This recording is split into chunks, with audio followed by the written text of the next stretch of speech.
The War on Breath, Part 2. My friends, there's so much chatter out there about what's going on, what's the agenda. All of it really boils down to a war on breath. And ultimately, that leads to a war on your potency, a war on your power. My friends, we see all this stuff going on with COVID, mass movements, people staying inside, and all of that is creating economic or financial stress, which makes us anxious, which makes us feel scarce, which puts us in fight or flight, right? We have emotional stress going on, like so much fear. You see, fear feeds on fear. Fear accumulates it on itself, right? But courage births more courage. Potency births more potency. Fear births more fear. The media is portraying everything as all separate.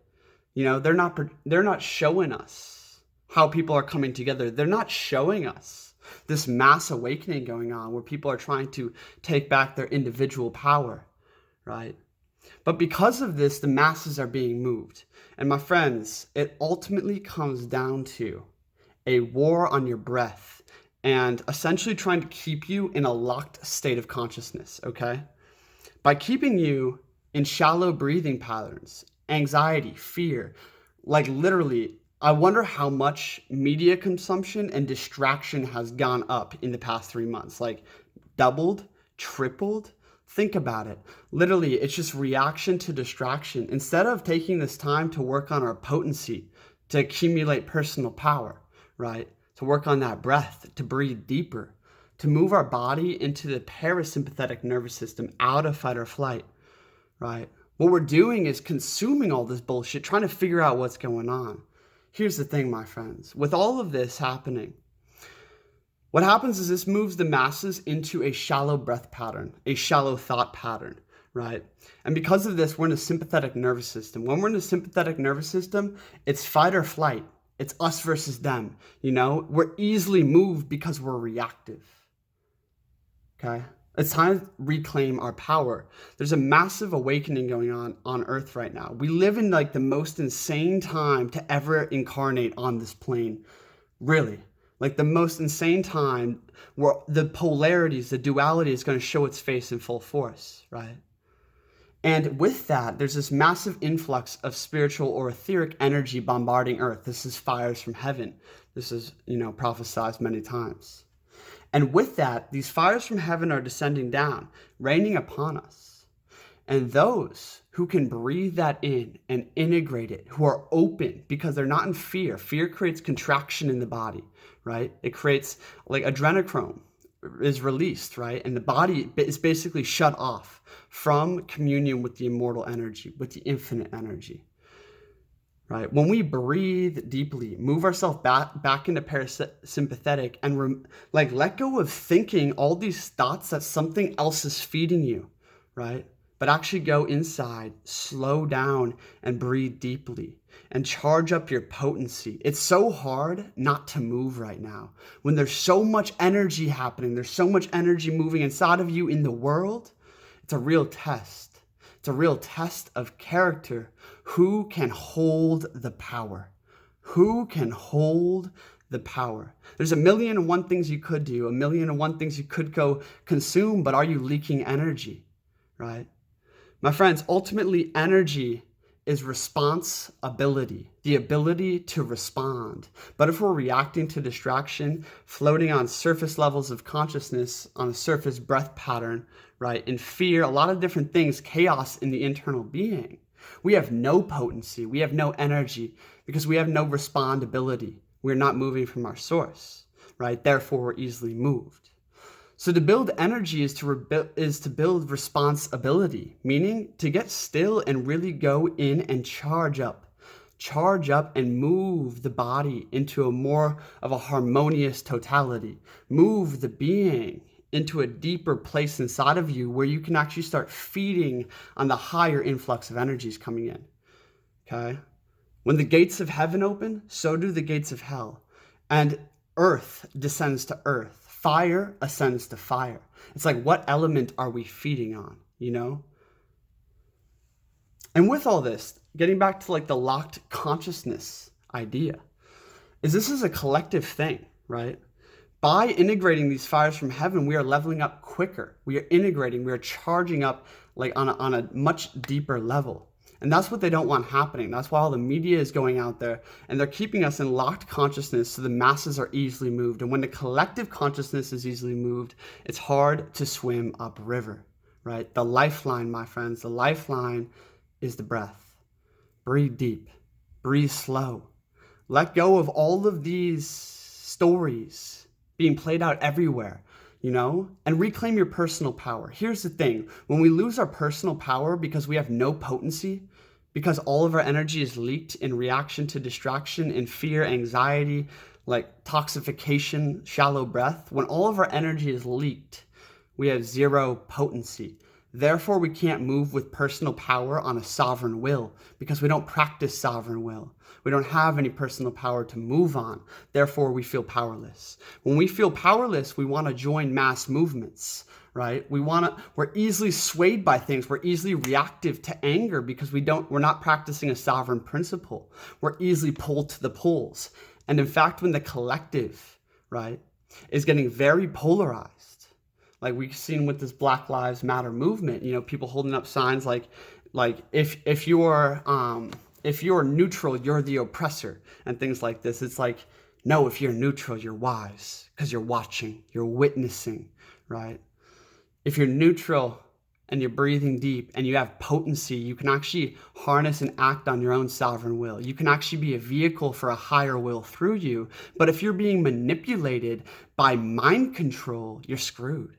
And here's the thing, the mind control is so in depth. It's so deep right now. There's so much mind control out there. And that mind control creates literal emotional control, physical control.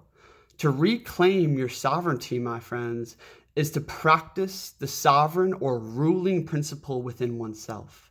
Let's think about the king. What does the king do? He rules. He creates order on earth. Well, let's be a king inside of ourselves. If we want to be a king inside of ourselves, we must learn to command ourselves. And man is only free when he's doing what his deepest self wants to do. So here's the question for you. Are you mind controlled? Are you leaking energy? It's not a matter of whether you're leaking energy, it's how. And it's very hard, like I said, with all this energy, with all this power, being amplified around us, inside of us. All these things we could be scared of. Here's the thing, my friends. We need to learn how to hold that power. And we need to learn how to basically integrate this higher energy and realize the power therein. My friends, there's a grand plan going down on a much higher level. There's a massive spiritual, hierarchy and plan kind of moving through. Can we align with divine providence and realize yeah, we could be scared of 5G and Corona and all these different things happening in the world. Or we could realize that our being, our energy has the keys inside. We are perfectly suited to be the supreme being here on earth. We are perfectly suited to alchemize any energy and rise above that. We have insane inherent powers within our being that we need to learn how to unlock. And guess what? They've been trapped. That energy has been hidden and buried deep underground for millennia, right? And as the ether returns to earth, as the great wheel turns, as the procession of the equinox unfolds into this age of Aquarius, and the water bearer dumps the ether back onto earth, and the prana charges around you, guess what? Those who have a sovereign mind, right? Those who can say no, those who have discernment can start breathing in those waters of Aquarius, right? And start unlocking those parts of the being that are so far superior to anything that the night can weave, anything that the brothers of darkness can weave, anything that this world can throw at you, my friends.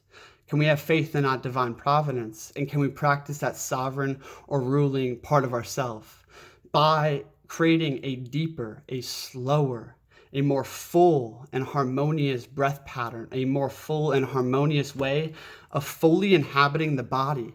You are stepping beyond human. You are going to that supernatural area, my friends. We are in a state of intense creative evolution right now. Because of the amount of resistance in the world, we're going to see things that have never been seen before. We're going to see advancements, progression in the being, in the evolution of man and his destiny here very quickly. The power is here to grab, but it is so difficult to be potent. So I want to leave you guys with one thing, is to realize that divine, infinite intelligence, or God, right, guides you in right action, in divine right action. And that you are poised, you are calm, and you are serene. Surrender to the breath. Give yourself wholly over to yourself, right? We don't need to think. We don't need to expect. We don't need to try or resist. We don't need to choose a side. We need to find the stillness and the silence. Whenever we want, whenever we try, whenever we get in the cycle of time, we get in the cycle of duality, where there's somewhere we got to go and somewhere we got to leave, we got to realize the immortal silence, the stillness, the unity. And from there, the flower of life is birthed. The fires of the ether are birthed through you. You regenerate, you evolve, right? You hold potency. And the more still you can become, the more one with the breath you can become, the less you leak energy. The less you leak energy, the less parasites feed. The less parasites feed, the faster the darkness flees you. The more the darkness flees you, the more power you hold. And power is the capacity to affect change like that. It's potent. It's potent energy. And that's what we're missing right now, my friends. Most people I talk to, most everyone I see has very low potency. They're impotent. It's hard for them to act, get clear, or make moves on pretty much anything from their sovereign will. Can we learn to cultivate potency and serenity through the fall of, the end of the world per se? That is really what's separating the wheat from the chaff. Can you claim your power because it's available to you? It's so available to you. And it just starts right here and now. Let's take a deep breath and be in our body. And how much can we return to that? How much can we practice our sovereign will? How much can we reclaim and retract and reduce all these attached lines of energy to things that are controlling our mind and our being? This is Reality Files, my friends. I'm Kristian. Share this message, please, with someone you think it will impact on your social media feed. Get this message out there, because this is what needs to be heard. This is at the base of it all. This is where everything is stemming from. And I appreciate you being here, my friends. I appreciate you so much, tribe. Hit that like button so more people see this video. Get this again out there. And if you guys want to talk to me one-on-one, link in the description to apply for a free chat. I love all you guys so much. 10,000 subscribers. Wow, we're growing. And you know what? I think this is just a launch pad. There's a lot of people waking up out there, and there needs to be community, strong ties, and eventually land and new ways being born, a new collective, a new system being born. And that's what we're working towards here, all of us together. So thank you for doing the work. Thank you for building the potency and the power. And my friends, don't be scared. Don't be scared. This is the most amazing time to be alive. Fuck yeah, we here. Peace.